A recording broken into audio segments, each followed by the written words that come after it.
Indonesia search and rescue teams, hunting for the wreck of an AirAsia passenger jet, have located two big objects in the Java Sea. Agency Chief Franciscus Bambang Soelistyo told reporters on Saturday. The two objects found just before midnight on Friday are around 30 meters 90 feet underwater, and the agency is attempting to get images using remotely operated underwater vehicles. RAV, Soelistyo told a news conference in Jakarta. An Indonesia AirAsia Airbus A320-200 plunged into the Java Sea on Sunday while en route from Indonesia's second biggest city Surabaya to Singapore with 162 people on board. No survivors have been found. We have detected two objects underwater at right 30 meters depth, said Soelistyo. At this moment we are operating the RAV to take pictures of the objects.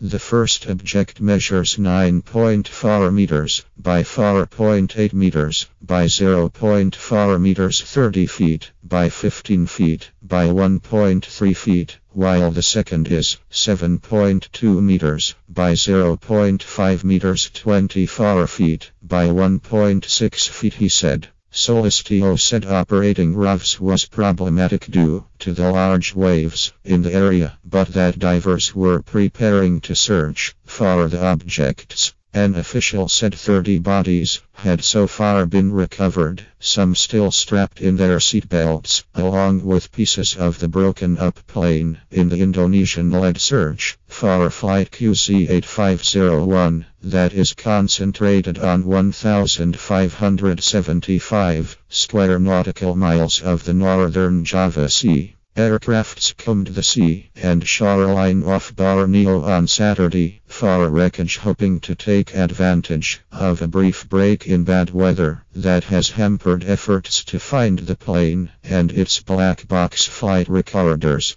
Investigators hope the voice and flight data will solve the mystery of what happened to Flight QZ8501 as it flew through a severe storm over the Java Sea. After the black box is found, we are able to issue a preliminary report in 1 month, said Soelistyo, an investigator with the National Committee for Transportation Safety, on Friday. We cannot yet speculate what caused the crash. Indonesia's search and rescue agency said the search area had been widened on Saturday as debris may have drifted more than 200 nautical miles, adding helicopters would concentrate on searching the coastline of southern Borneo. Shallow seas. The cause of the crash, the first suffered by the AirAsia Group since the budget operator began flying in 2002, is unexplained.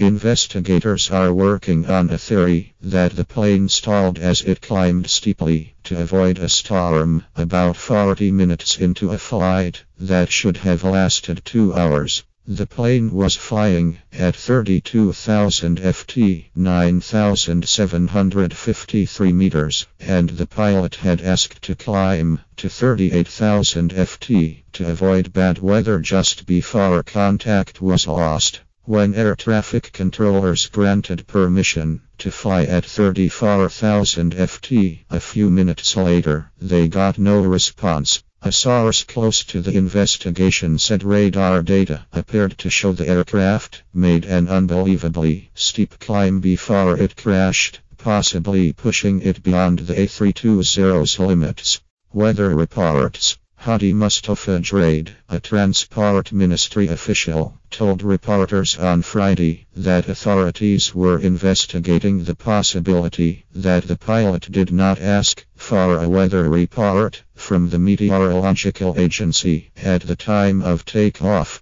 Indonesia AirAsia said in a statement that weather reports were printed in hard copy at the Operations Control Center at all its flight hubs, including Surabaya, and taken by the pilot to the aircraft before each flight. The Indonesian captain, a former Air Force fighter pilot, had 6,100 flying hours on the A320 and the plane last underwent maintenance in mid-November, according to Indonesia AirAsia, 49% owned by Malaysia-based AirAsia. Indonesia's Transport Ministry said late on Friday it had temporarily suspended Indonesia AirAsia's Surabaya-Singapore flight because it had apparently operated the service beyond the duration of its license. As of January 2, 2015, the license of Surabaya-Singapore return route to Indonesia AirAsia is temporarily frozen until after there is a result of evaluation and investigation, said spokesman Julius Adravida Barata. 3 airline disasters involving Malaysian-affiliated planes in under a year have spooked travelers.